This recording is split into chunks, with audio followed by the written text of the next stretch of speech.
What's going on, guys? Good evening. Welcome back to United View. Hope everyone is doing very well, having a good Sunday evening. Sunday, May 14. Yes, we're just reacting. Of course, we're coming off the Women's FA Cup final. That was a really fun and enjoyable stream, actually. A match view, watch along, whatever you want to call it, this afternoon. Didn't get the result that we were looking for, but it was a fun day nevertheless. A fantastic day for women's football. A record-breaking attendance for a domestic women's football game at Wembley today. Over 77,000 people in attendance. But there is still plenty of news to get into.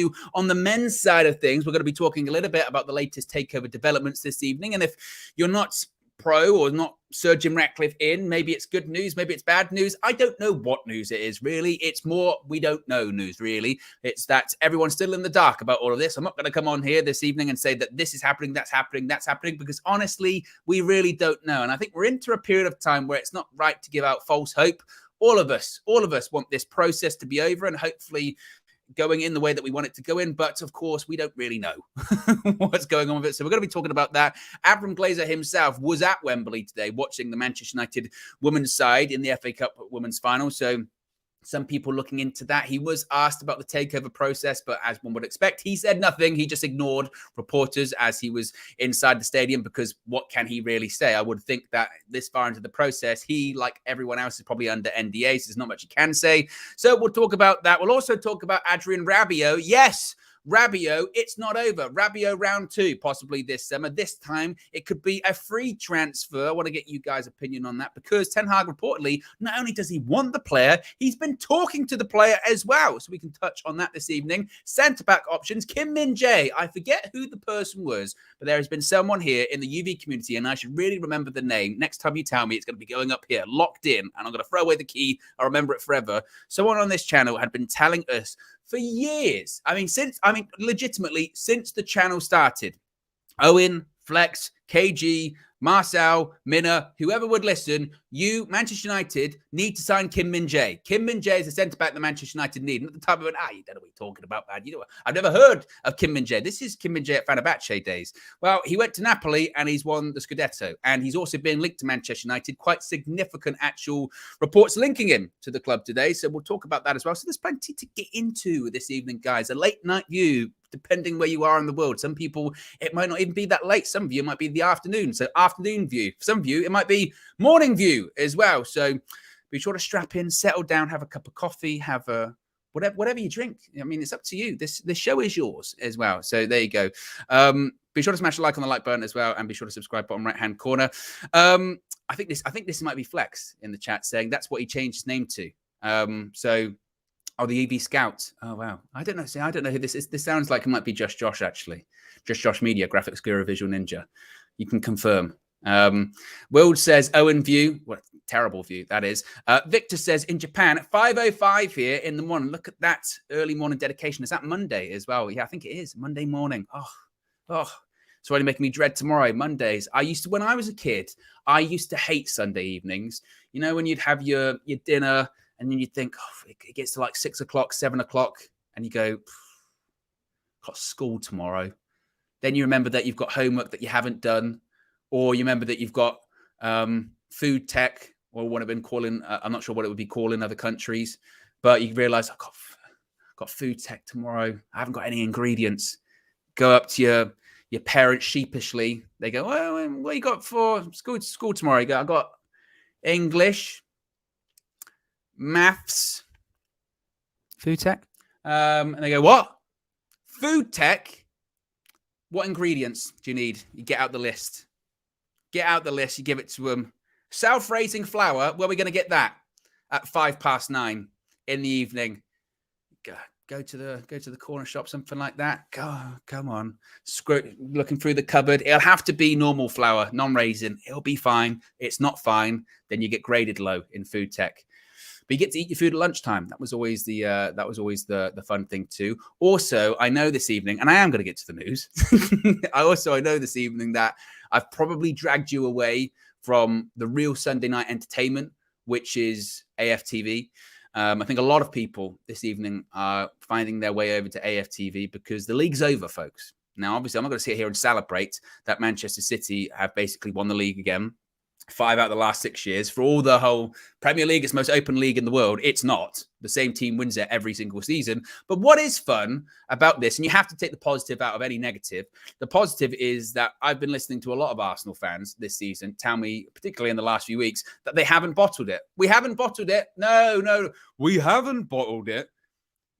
I don't like the term bottle. If you look in the dictionary, this is a real thing. If you look in the dictionary, bottle is defined as, I tell you what bottle is defined as. Bottle is defined as being 8 points ahead. And in the last 6 weeks, drawing against West Ham, Liverpool, who else did? Southampton, they're relegated, Manchester City, and today Arsenal. Now, obviously, they will push back and say, United, what have you got? What have you got to celebrate about? Well, we'll see. Top 4 and a trophy, maybe another one. You know? Or I'm just saying acknowledge like we all have to acknowledge Roman Reigns. Acknowledge that you bottled it. Because that's what happened. And exactly, Josh. Josh has stopped returning my messages as well today because I feel like it hurts, you know. He's just stopped responding. And as Shabir says, tears for peers. There's pain for Spain. Well, pain for Spain in Arteta, Spanish connection, and tears for peers. So there you go. Literally 7 minutes into the show, no news. Amanor with a super chat says, Owen, we need to buy Caicedo. Forget Frankie de Jong. Well, Caicedo is going to be very expensive. Very, very expensive. Particularly how they played today. I mean, they were brilliant. They were absolutely... Oh, God, I read something in this article that I hadn't seen just a second then, and it made me worried. But yes, that was entertaining this afternoon. And now Josh is getting very upset and angry again. I was watching your team lose. Oh, I thought you were going to win the league, Josh. Now, takeover news, and both bidders, whether it be Sheikh Jassim and his 9-2 Foundation, or whether it be Sir Jim Ratcliffe and his Ineos group, reportedly, despite reports suggesting that Ineos were the preferred bidders, despite reports suggesting that Sir Jim Ratcliffe was the front runner, they're saying that both principal parties are in the dark when it comes to the takeover bidding process and who's winning, who's leading, and when it's even going to come to a conclusion. Now, this comes from a report from Rob Draper and Nick Harris for the Mail on Sunday, and they have said that both principal bidders for the Manchester United sale, the takeover process, the exploration of strategic alternatives, are in the dark over the Glazers' thinking and timetable for any sale.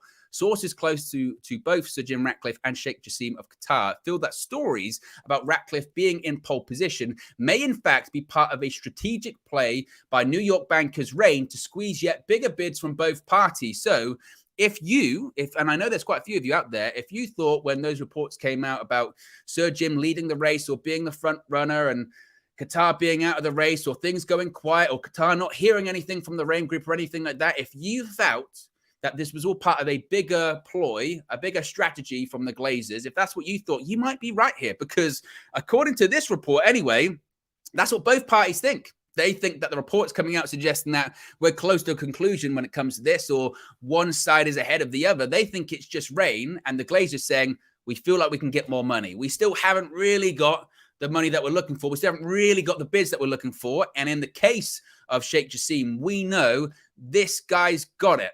Obviously, there's the story about the Swiss bank collapse and that costing Qatar billions of pounds. But frankly, that's still a drop in the ocean when it comes to them. Absolutely nothing. And if they want the club, if Sheikh Jassim, and this is the fact from the beginning, if Sheikh Jassim wants to buy Manchester United, he can. And the Glazers know that. So all of these reports suggesting that Jim Ratcliffe may be the front runner, he may be, or maybe part of a bigger ploy. Ratcliffe's bid team are understood to have been given no indication of where they currently stand, but it must be said that they feel comfortable that their offer to leave the Glazers with 20% of the club is attractive. So with that being said then, and obviously I know I can already hear kind of the groans when it comes to this because it's every day. I mean, every day it's this guy's winning, that guy's winning, this group's winning, no, that group's winning. The bids have gone in, the bids haven't gone in. It's reaching an end of the process. We're going to enter exclusivity next week. We're going to find out who the preferred bidder is next week. This person's going to win, that person's going to win. And then it changes every single day. It changes, and it does feel like a lot of guesswork, but that would suggest to me then, all of those noises that were coming out, when did they come out? Friday? All of that talk about Sir Jim Ratcliffe, oh, he's the favourite, he's the front runner. Where did that come from? Where did that come from? Did that come from Ineos? Did that come from Sir Jim Ratcliffe? Did that come from the Rain Group? Because lots of people were going with it.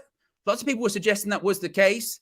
You know, it wasn't just the Times. It was other parties too. I think Ben Jacobs, even, to be honest, even Mike Keegan, who's been pretty close to things when it comes to the Qatari side of things, even in his article, whilst he framed it as Qatar could put a last-minute 11th hour bid in, whatever you called it, they could put one more bid in and blow everyone out of the water.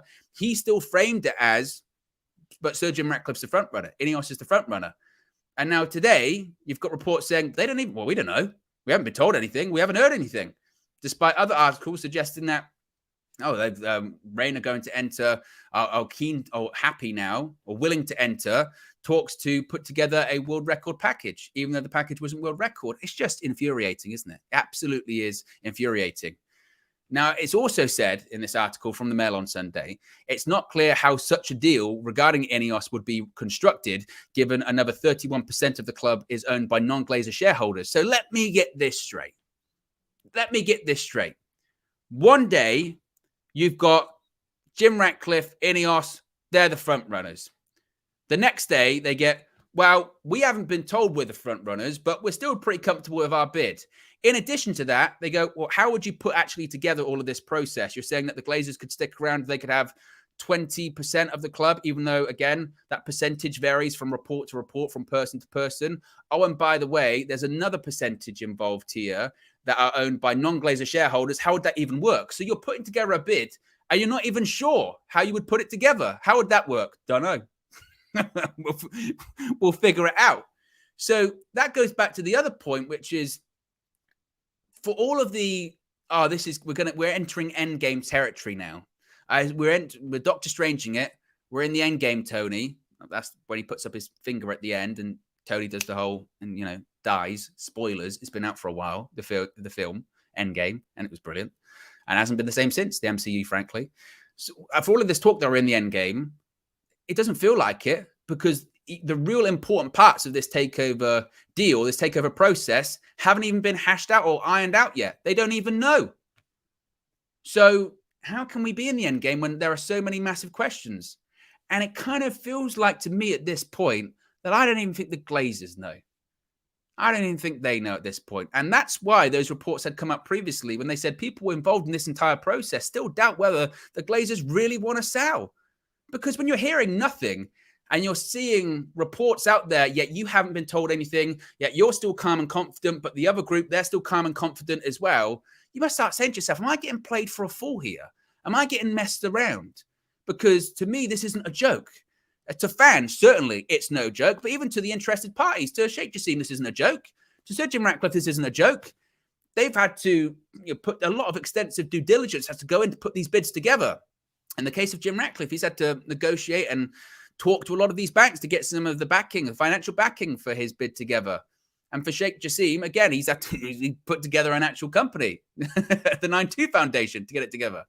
And still, it doesn't feel like we're any closer to getting anything resolved, really, does it? Because everyone, including the people bidding for the club, are still in the dark. Now, when it comes back to Sir Jim Ratcliffe, it has been said here, if Ratcliffe bought 49% of the Glazers' currently 69% holding for at least 2.5 billion, it would value the club at more than 5 billion. So reportedly, that's the offer that Ineos have put on the table. That is something that is consistent across the board, is that Sir Jim Ratcliffe, Ineos's offer is 2.5 billion for probably 49-50% of the Glazers' current 69%, which values United at £5 billion. And that's the key word that's been put out there again and again and again, isn't it? That Jim Ratcliffe's offer values Manchester United higher than Sheikh Jassim, but we don't really know. We still don't actually know the price that Sheikh Jassim's actually put on the table too, because again, all of this feels like guesswork. All of this feels like we don't know. We still don't know. As far as current share price, United's share price on the New York Stock Exchange has fallen to $18.12 a share, which is £14.54 by close of trading on Friday, giving the club a market cap of $2.96 billion, £2.38 billion. Any sale above £5 billion would be extraordinary, according to this report. And yet it seems Rain and the Glazers still think they can get more. And that's the key thing, isn't it? That's the key thing regarding this, is that obviously you're going to pay over the odds. No The Glazers were never going to sell for the market cap of about close to $3 billion. They were never going to do that. They're looking for world record numbers. And I think the Washington Commanders, what are they going for at the moment? Is it like $4.5 billion, something like that? So they are definitely not getting blown out the water by an NFL franchise. But what they're really saying here is that if they're looking for £5 billion, they're looking for over double the market cap. And despite people like Sheikh Jassim having that amount of money available to them, they still want to get what they think is a fair and representative deal. And you could argue from their point of view, they're looking at this organization that's worth £2.38 billion and offering double the market cap. And then when they come back going, I think it's worth a bit more, they go, well, it's not. It's not. But then it goes back to how badly do you want it? And that will probably be what the Glazers are thinking. How really bad do you want it? Because if you really want it, you'd pay anything. And I know you've got anything to pay. And that's what it currently feels like this, doesn't it? Now, according to this report, this article, and I'll get into some of your comments in just a second, those with knowledge of Sheikh Jassim's thinking expect that rumors will continue to circulate around the ebb and flow of the auction, and the Sheikh remains in the dark on when things will finally conclude or which way they will go.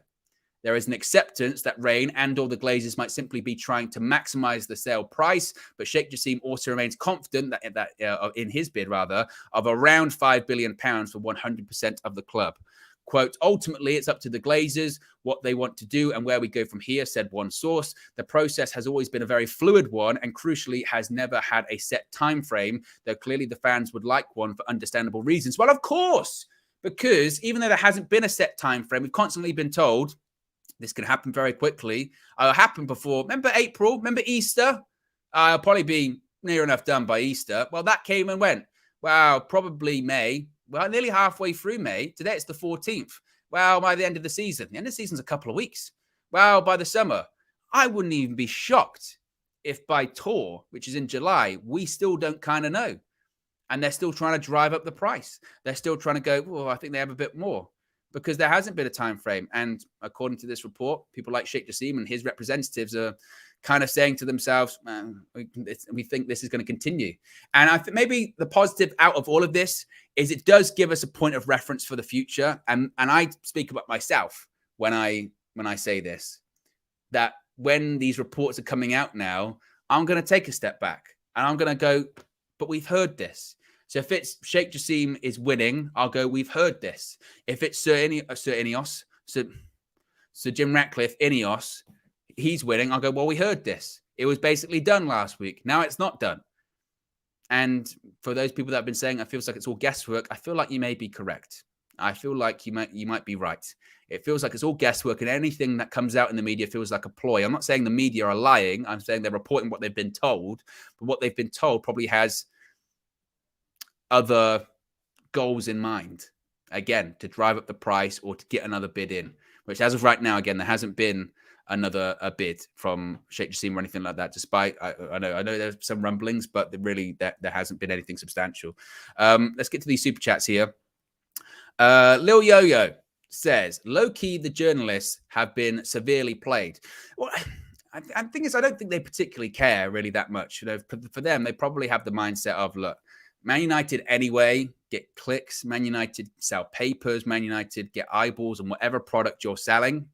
And nothing's more dramatic than a Manchester United takeover. We're talking about one of the most significant moments in Manchester United history, irrespective of who buys it or who takes over it, whether it is Sheikh Jassim, whether it is Sir Jim Ratcliffe, whether it's Sir Jim Ratcliffe and the Glazers stick around. There's a big story to be told here. And there is a big story that will unfold. It's just unfolding so slowly. So, yes, they've been played, but I don't think they would particularly care that much if they have. Think of the amount of, the amount of articles they've written, amount of words that have been said and typed out regarding this. So I wouldn't think they would particularly care that much. Marius has sent 2 super chats, not with any words or anything like that, but appreciate the contribution. So appreciate that. See what else you guys are saying here in the chat too. Vegeta says, I told man, for saying that nothing was decided yet. Lil Yo-Yo says, Mr. Ineos. Yes. I tell you what, when I get really riled up and like on a roll when I'm speaking on these streams, I just start merging words together. It's bad. You should see some of my wrestling videos on my news channel, OWEN Wrestling News 365. Check it out. The amount of takes sometimes that I have to do or edits, it's getting worse. I just a million miles an hour and words come together. It's terrible. Splashnet says, I knew it wouldn't be done by Easter. I was just praying it would be May, but deep down should have known this would drag out. Cedric says, the shares drop is not down to a decision from the Glazers. It's due to the fear that the USA will default on their debt. The Commanders went for £4.25 billion, not dollars. I did see that. That is true. There is concerns about the US defaulting, and they could, if they default, they'll enter a recession. That might be part of it too. But obviously, look, again, the takeover part of all of this too is, well, the uncertainty drives it up and down as well. We've seen, haven't we, when reports have come out suggesting that a deal is close to being done, the share price goes like that. And then every single time there's a thought process that the Glazers could stick around or accept a minority share, it goes like that as well. Marius says, Althani is the owner of Malaga since 2013, which has been relegated and is a banker. Does that make you think he's a good owner? Look, I don't know at this point what makes a good owner or a bad owner, honestly. You know, I'm tired. I'm tired of this takeover process, honestly. For a process, as I mentioned, that feels like, whilst it never had an official end date or time frame on it or anything like that, it just, it's very frustrating. Although then you've got Ahmad there saying, Abdullah Al-Thani owns Malaga, not the same person bidder for United. Fake news, false information. What have I got to put up? Yeah, it's not the same. Marcel in the chat. Marcel had a great time today at the Women's FA Cup final. Because I was going to say it, that didn't make any sense because Sheikh Jassim is a Man United fan, and by all accounts, he's never had any interest in purchasing any other club. Any other club than United, and he's had offers before. Fake news in the chat. Come on, let's not play me like that this late on. Warsaw's in the chat as well. Warsaw, wow. Warsaw's in the chat. Wow. Let's get another more Warsaw's in the chat. Where are they? There is an unhealthy amount of pictures of Marcel in the back end of this, by the way. Like there's Marcel looking at the Dubravka picture. There's Marcel, you know, crackhead smiling, you know, sharing watermelon with Josh Marcel. There's Warsaw with his coins. Warsaw. And then there's Warsaw, more sort of serious, more devious Warsaw. But that's what? 1, 2, 3. That's 4 pictures of Marcel in the back end of all of this. There feels like a lot.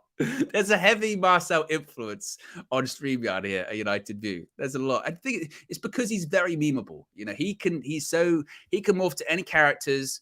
I still say, for me, one of the next emojis that should be available for members has to be Marcel involved with time. You know, Doctor Who is a Time Lord, so I don't know if that makes Marcel Lord or Marcel in the TARDIS. I think has to happen. Honestly, you know. Marcel with a sonic screwdriver, maybe. There's so much there. Let alone he doesn't believe in birthdays as well, you know, because he said you were only born once. That was my birthday, therefore it's never been my birthday. And then I'll say, so do you celebrate your birthday every year? And I think his birthday is I think it's New Year's Day. So he says no because it's New Year's Day, which kind of sucks, honestly. But there's just so many. There's just. Kristen says, put Warsaw, serious pick on De Gea's goalkeeper kit. Look, the thing is, I can't even have a go with Marcel about David De Gea anymore, okay? I watched Mary Earps play today for United, yeah? Her distribution was better than David De Gea. It was. Like, he needs to take some pointers, legitimately. And I thought United in the first half were unlucky today. Second half, experience played dividends really for Chelsea. But it was a fun game to watch. And as I said, really big day for women's football. And as I mentioned, several more. If you can check out, actually, there's a couple of reactions on the channel too. Vegeta says, LOL, Owen is off topic and is gone. You know what it is with me on these solo streams. I'm getting more and more unprofessional. It's KG's fault. I was talking to him about that on the phone the other day. I feel like he's a bad influence on me. And as Josh says there, vlog incoming. So we've got not only the match view from today's game, but there's a match reaction and there's a fan view. Of course, there's a road trip and a vlog. So you've got five bits of content there as well coming today too. So there you go. That's the latest when it comes to the takeover, which is don't know, basically. Don't know. If we find if any more stuff gets reported, of course we'll let you know. But I'm like you guys. I feel like I'm getting more and more not suspicious, but I'm just more jaded when it comes to this. I'm very much veering into the territory. You know, people when they talk about transfers, I'll believe it when they're holding up the shirt. I'll believe it when the statement's posted to the website, or when a big. But like saying that though, I say like a big financial outlet, but the Financial Times and Bloomberg, they've said things, and Sky News have said things, and then the opposite happens still. So I don't know. I really don't know. Brad says KJ is doing an ass in the stream. Is he? I did not know he was. Well, I can't blame him. He's been waiting for this moment pretty much all season, hasn't he? So I can't blame him for that. As I mentioned, Avram Glazer was at Wembley today. Disgrace cheat. I don't really have much more to say about that, to be honest with him, because and he's going to be at Wembley when the men's team is in the final two. But let's talk about Adrian Rabiot as well. So this is coming from quite a significant outlet, must be said. It's coming from L'Equipe, obviously French-based outlet. Adrian Rabiot is French connection. And it's coming from Loic Tanzi, who is a journalist for L'Equipe, saying Manchester United are pushing to sign Adrian Rabiot on a free transfer. He is an important target for Erik ten Hag. He has been able to have had exchanges with the midfielder. I love when they've just directly translated it from the French article. So he has been able to have had exchanges with the midfielder. They've talked. they've spoken, essentially. It continues saying that Ten Hag has made signing Rabiot an important objective for Manchester United, as is the signing of Harry Kane. Rabiot and Ten Hag were already in touch last summer. Talks have intensified lately on Ten Hag's initiative. Newcastle are also in the chase for Adrian Rabiot. Manchester United would like to complete his arrival as soon as possible. Now, how do you guys feel about Rabiot? Because obviously we were in talks with him, and it looked like last year that it was going to happen, wasn't it? This was after this season, last year. It looked like it was going to happen. The season had started and we were doing terrible. And next thing you know, we were getting Arnautovic, then we were getting Rabiot. And the Rabiot stuff was real. John Murtough was in Turin. Like, he was filmed going to the airport, and I think he was meeting some people as well. I think he was seen going to and from Turin in the airport. Like, that deal was happening. But the problem is, obviously, we were negotiating with Rabiot's mum. Veronica, I believe her name is. I think it's Veronique. And she has a reputation, it must be said, for driving a hard bargain when it comes to her son as his agent. And by all accounts, he was asking for very high wages. And let's face it, if Man United are saying that someone's wages are too high, given the wages that we give out, oh my goodness me. Can you imagine what those wages were? If United are going, nah, it's too much. We can't afford to do that. we can't do anything like that. And my concern is with this. I'm not opposed to a free transfer, but to be fair, the transfer fee was never the issue last year because we had a fee agreed with Juventus. Juventus said to us, yeah, this is the fee, and United were like, that's fine. I forget what it was, but that was never a problem. The thing that was the issue here was Rabiot's wages. And what tends to happen when you've got free transfers, agents and representatives say to the club that's negotiating with them, well, you're saving all of this money on a transfer fee so you can give it to us. You can put that money in wages, or you can put it on a signing on fee, or you can put it in an agent fee. So really the situation hasn't changed that much unless he's bought into the project a bit more, unless the reason his wage demands were so high last summer was because we weren't in the Champions League. And reportedly that was a stumbling block for him as well. He wanted to be playing Champions League football. And I guess hopefully, fingers crossed, it looks like we are going to be playing Champions League football next season. 2 more wins are needed. I don't want to jinx it too much. I don't want to sound like AFTV. It's all in our hands, but it is. It is all in our hands. And if it was the wages were reasonable, I wouldn't say no. And I would look at it as, well, we don't really know what our budget is in the summer. I did see Erik ten Hag say something after the game yesterday where he was asked, do you know really what your budget is, or do you control what your budget is? And he said, I don't know what my budget is, but I have high standards and I want to improve things. So clearly he's got targets in mind that he wants. If Rabiot had lowered his wage demands, then I wouldn't be opposed to it. Rabiot and Kane are good signings. The problem is that, again, you are signing then 2 players that Harry Kane is going to be 30 this summer. Rabiot has just turned 28. We're not really signing players on the younger side of things, but that wouldn't be a terrible window, would it? Let's face it, that would not be a terrible window. But the wages for me are so key in this one, because if his wage demands are the same than they were as they were last summer, I'd say no.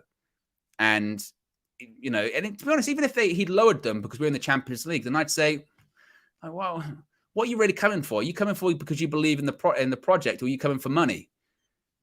That would be something that I would say, I don't know. So I'm not opposed to it, but for me, there are sort of conditions surrounding this one. Again, given our financial uncertainty in the summer, a free transfer could be a bit of shrewd business. And again, he's in his prime, but I'm worried about the money, to be honest. What do you guys think as well with it? See what else you guys are saying. Ahmed as well with the super chat said, didn't the press get it wrong with the Chelsea takeover? I forget, but the problem is with the Chelsea takeover, it did happen fairly quickly, didn't it? Because of the government sanctions. It wasn't as drawn out as all this. But I'll put a poll in the chat, actually, when it comes to Rabiot. Here we go. Would you sign Rabiot on a free transfer? Now, obviously, this is quite a binary answer. It's yes or no. It's not really yes, but wages, which I've kind of said. If I'd have said yes or no, would you sign Adrian Rabiot on a free transfer? Poll is in the chat as well.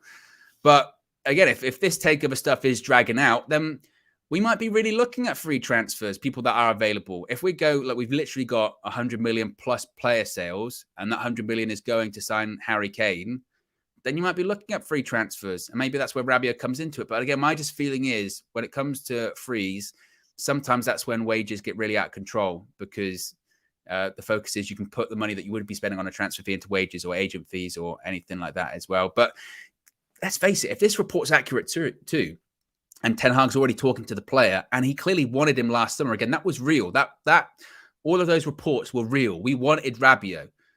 Clearly, Ten Hag likes this player. Clearly, Ten Hag wants to go back in for this player. And maybe that was how it was left. You don't really know what's already been sort of said and promised and sort of spoken about between all of the parties. Maybe it was a case of when they were negotiating last summer, when you had John Murtough talking to Rabiot's mother, and when Ten Hag maybe had sort of more informal communication with Adrian Rabiot last year. Maybe it was a situation where they said, okay, maybe you're asking for a bit too high at the moment. Maybe that's because we're not in the Champions League. Hey, let's touch base next year when your contract expires. Let's see what happens. And given how football works, I'm sure there's been sort of informal communications throughout the entirety of the past 12 months too. So does that make a difference? If Ten Hag wants this player, if Ten Hag wants to sign Rabiot and he's going back in for the player again, do we back the manager in that sense? I'm not sure. Poll's only been in the chat for a minute, and the majority is saying no at the moment, but sometimes that can switch around. Simon McGill says, I want Osimhen. Kane can jog on. I saw a stat about Harry Kane this morning, which I think is just another one, which is positive about him. He is the most consistent goal scorer in the Premier League this season. He has scored in more games than any other player in the Premier League. Of course, Erling Haaland has scored more goals than Harry Kane this season, but Harry Kane has scored in more games than any other player. He is a consistent goal scorer. He will score in the majority of the games, which, again, but he's not good enough, apparently. SJ says, our KG scout has been on vacay. Well, KG and the scout are different people. This is a common misnomer about the scout, the UV scout. And obviously, we haven't seen a lot from the UV scout in a while. That's a fair thing to say. But that's because when you're actually in the middle of the season, the scout's doing what? Scout's scouting. He's been out going around the world, jet setting. He's been in different countries, some countries that maybe you don't even think about when you're talking about scouting. But if I know the UV scout, and I do know the UV scout, I've met him in person, then I'm sure he's got a big short list of players. It's a long short list, which doesn't make a lot of sense because shortlist starts with short and it's a list. But that would make sense of him. He kind of gets things a bit backwards, and he is a bit of a backwards fella. But he's been scouting, and I'm sure as we head into the summer transfer window, I'm sure he's been doing lots of different scouting missions. I'm sure he's got a lot of players that he thinks Manchester United should be looking at. I can't promise anything coming soon because he's a very tough man to communicate with and a very tough man to get a hold of. But I'm sure he's doing his thing at the moment. So keep an eye out. Keep an eye out for the scout coming back. So that's all I'm allowed to say about the scout. Yeah. What else are people saying about Rabiot? Well, about Ian says here, Spurs are already in the top half because of Kane. Steph's in the chat. Pick up Steph. Says, evening, everyone. Evening, Owen. Evening, Steph. Hope you're having a good Sunday. Director Me says, who said Eric Ten Hag wants him? Newspapers. Well, L'Equipe, which I guess is a newspaper. It's an outlet in France. But this is where all of this comes from as well. If it's not a newspaper, it's a journalist that works for some kind of paper, is it not? Captain Caveman says, he's 6'2", and we do need some more height. Roderick Fall, one of our members, says, Rabiot is a decent player. So people still, I think the majority are still saying no. Yes, the poll in the chat, about 150 votes already in. 61% say no, 39% say yes. So it would appear that when it comes to the UV community anyway, Rabiot isn't the most popular choice. One person that might be a more popular choice is Kim Min-jae. Now, as I mentioned, I forget who the person is. There has been a person for the longest time has been telling us to sign Kim Min-jae, haven't there? And again, if you are in the chat, please do let me know who it is, because I mean, I'm talking about before he was even at Napoli, was saying you need to sign Kim Min-jae. And at the time, we were like, you don't know what you're talking about. But they really do know what they're talking about. They must be said. So this comes from several Italian outlets saying that Kim Min-jae, his release clause must be activated between the 1st and 15th of July if he's to leave Napoli this summer. There's a concrete hypothesis that he'll leave, and Manchester United are currently in first place in terms of the clubs chasing him. Now, it must be said, there have been several different outlets that are saying that United are interested in Kim Min-jae. What is actually his release clause? What is the value of it? It has to be done between the 1st and 15th of July. Kim Min-jae release clause. How much is it? They're saying it's 50 million euros, so 43 million pounds. Would you take Kim Min-jae for 43 million pounds? Again, it has to be activated between July 1st and July 15th. Do you trust United? Do you trust United to do that kind of business that quickly and be that sharp with it in the midst of all of this takeover stuff? Frankly, with all of the reports that Harry Maguire, we're going to sell Maguire in the summer. Well, certainly us United fans speculating that surely Maguire's got to go, and how much you could get from Maguire, given that all of the games he's played for England, he is still the United captain, English tax. Some people suggesting that you could get upwards of 35 million, 40 million for Harry Maguire. To sell Maguire for like 40 million, even like 35, and then sign Kim Min-jae for 43 million pounds, guaranteed because it's in his release clause. That's a good bit of business. That wouldn't be bad. That wouldn't be bad business at all. And, he's only been at Napoli for a year, hasn't he? He signed last summer, I think it was. He was replacing Koulibaly. Look at Koulibaly's done at Chelsea. Nothing. And that was a legend at Napoli as well, replacing Koulibaly. And obviously they've gone on to win the Scudetto, and he's played a ton of games. And I mean, I think that'd be a good bit of business from United. I really do. How old is Kim Min-jae as well? Kim Min-jae's 26, 27 later on this year. So again, entering his prime, several years to go. You've got a guaranteed price there. He's in a side that dominated Serie A this season. It feels like business that's so smart and so easy to do that United won't do it. That's why United won't do it. Maybe my concern is that July 1st to July 15th. I mean, that's a short window of time. Basically, you've got 2 weeks to do that. They're saying you've got 2 weeks to do it in the summer. But the way football works as well is a lot of the times now, personal terms are kind of discussed and agreed before you go to the club to agree on a fee. So by all accounts, again, there's been lots of reports out there, several suggesting that United are pole position or very, very interested in Kim Min-jae, as I mentioned, when it comes to getting rid of Maguire. And we do need another centre-back in the summer. I think given we are going to have a lot of players leave, hopefully, certainly, we need to clear out, again, so many players. One of them, I think, is Maguire. But in addition to that, we know that Phil Jones, Axel Tuanzebe are going. We've got so many defenders leaving the club, Alex Telles as well. That's what we need to do. We need to make up that money to put into the transfer budget, but also look at people, and this is, again, where Rabiot comes into it, that are attainable quickly.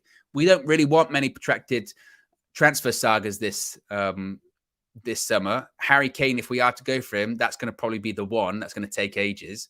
And that's what I'm really weary about, honestly. I'm not worried about Harry Kane's quality. I'm not worried about his age. I'm not worried about his ability to score goals. My worry is getting involved with Daniel Levy, because that you could start negotiating early at the beginning of January 1st, and come the end of August, you'll still be negotiating on a price. He will still be haggling. He's that mean when it comes to transfer sagas. We know that. But the other players, they need to be attainable quickly. We need to back our manager, and we need to sign players before we even get on tour or anything like that. We need to not do what we did last season, which was by the time tour came around, the only new player that was on tour was Terrell Malacia. The rest of the players were brought in during tour, but they actually met up with the squad, joined the squad afterwards. And we were still signing players when we were 2 or 3 games into the season, whether it's Casemiro or Anthony. We can't afford to do that this coming summer. So you've got people like Kim Min-jae that have a release clause. You can get that deal done fairly quickly. You've got people like Rabiot. Again, I know people don't want him, but I mean, that kind of free transfer, they're available, they're attainable, there's a deal to be done quickly. That seems like just too smart business to do. But it's United. So United, can you trust them? Can you trust United to do business quickly? In the old regime, Ed Woodward, I'd have said definitely no. But then last summer with the new regime in John Murtough, it wasn't that quick either. And those people as well, and this is when the takeover stuff does come into it, those people, they're looking over their shoulder. Make no mistake, Richard Arnold, he knows that this takeover stuff is ongoing, but knowing at the same time, actually, I might not have a job come the end of the summer. John Murtough's the same. He's going, I'm actively negotiating on transfers. I'm trying to bring people in. I'm talking to agents. I'm trying to negotiate transfer fees and wages and what have you. At the same time, I know in the back of my head, well, if Sir Jim Ratcliffe takes over United, it's already been rumoured he wants to bring in Paul Mitchell. When it comes to Sheikh Jassim, he's going to want to have his own people as well. So that's going to play into all of it too. So again, this is when the summer to me just becomes this massive question mark. And obviously, maybe it becomes a little bit more smoother once we qualify for the top 4, because then, sort of irrespective of everything, there is a pool of players that would be interested in coming in into the club. But at the same time, it's just, you don't know. Big up Minna's in the chat as well. Minna says, Murtough was at the women's game too. Laugh my ass off. Said, had a briefcase like he was sorting out new contract for the women's. Shake my head. Well, yeah. Look, and as I said, he was jet setting around everywhere, wasn't he? What was it last? He went to Turin to negotiate the Rabiot deal, which didn't happen. And we saw him and Richard Arnold in Barcelona. They were in Spain. People forget this, don't they? I kind of forgot as well. But they were in Spain last summer for what? For what? It didn't happen. And I don't think it was close to happening. Why were they in Spain? What were they doing? I remember KG said at the time, I want to see their expenses. What were they doing? Drinking sangria or whatever. And it should be pointed out too that if Ten Hag's willing to go back in for Rabiot this summer, make no mistake, if he hears that Frankie de Jong is available, or if there's even the smallest inkling that Frankie wants out of Barcelona, he's picking up the phone. Frankie. Allegedly, we were talking last year all the way through the summer, because remember that story? Oh, yeah, he's talking to Frankie de Jong's talking to Ten Hag every day. They've been in constant communication. He's just got to sort out the stuff at Barca. He's just got to sort out those deferred wages. He's coming. He's coming to United. Don't worry about it.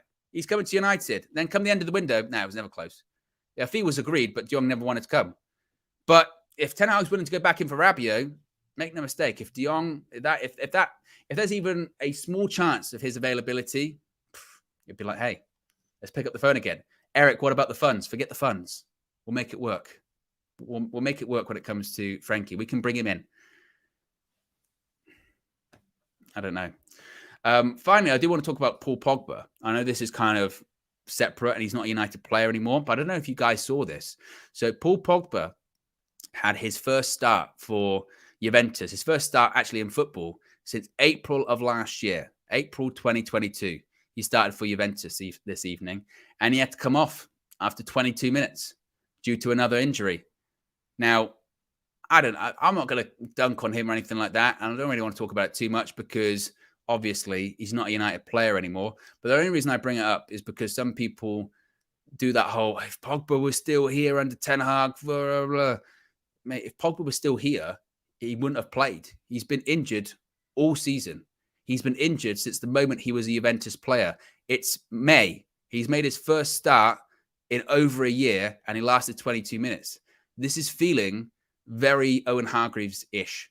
You know, Owen Hargreaves, I remember when he left, well, he played for United. I remember that. He was out for ages. And I think it was against Wolves, ironically, the team we just played in the Premier League at Old Trafford. And he came and he started the game, and he came off after, I think it was like 14 minutes, something like that. I think it was like 14 minutes. And I'm not sure he played for United again. And then obviously he left and he went to Man City and maybe he played like 2 games or something like that. And then he retired. And Pogba's, how old's Pogba at this point? Is he 30 now? But you do sort of say to yourself, man, if this guy, he's 30, he turned 30 in March. If this guy hasn't played for over a year and he's come back on and he's played 22 minutes, left the pitch in tears, you worry for his career, don't you? Because, you know, your body, that's your body legitimately starting to break down. And I don't know how he comes back from that, honestly.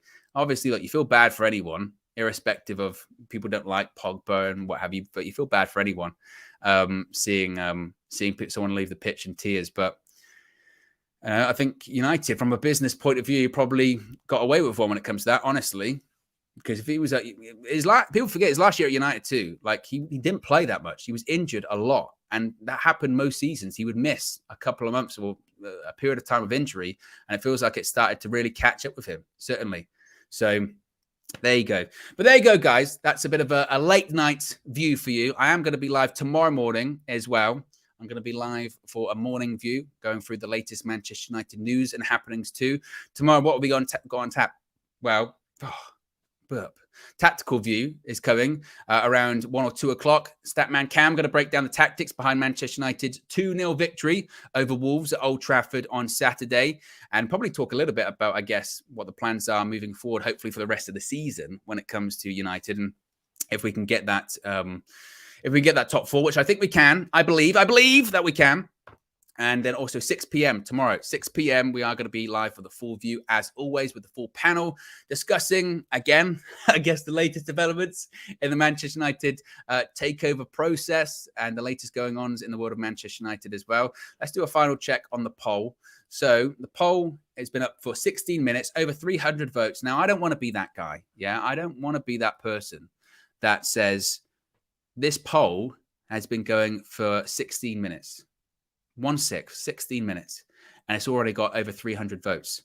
So angry I'm slapping the microphone. This show has been going for 48 minutes, only 158 likes. Make it make sense. Maybe I have to do that sort of disappointed parent look at you. A minute, I've got to get into character.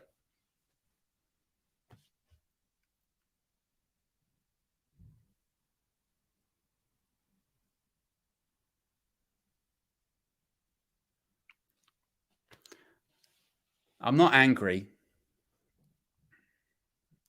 I'm just disappointed. That's the one that always gets you there. Right knife in the heart when they say that, isn't it? I'm not angry. I'm just disappointed. I thought you're better than that. And some can say that's gaslighting to get likes. Some can say that's emotional blackmail. And I say yes. Yes, it is. Shameless. But that's what I've been raised by the UV parents that are flexing KG, that comedian, and Just Josh, the granddad, to do. You know, that's it. I don't know if that worked. Not really. 100, 190. We can get to 200. We can get to 200. And put, there you go. Refuse. Just feeling noise. And sometimes I put feeling on the screen and he does legitimately appear. So I don't know if that will happen this time. Probably not. I feel like he's been quite busy today. But yes. If we get to 200, We're on 202. Warsaw. All of the pictures, all of the crazy Marsauness there. Look at that victory. Good is not good enough, but it's a start, yeah? Anyway, guys, look, I'm out of here. Have a great Sunday evening, afternoon, morning, wherever you are. I'll be back tomorrow morning, and I'll speak to you again very soon. Peace.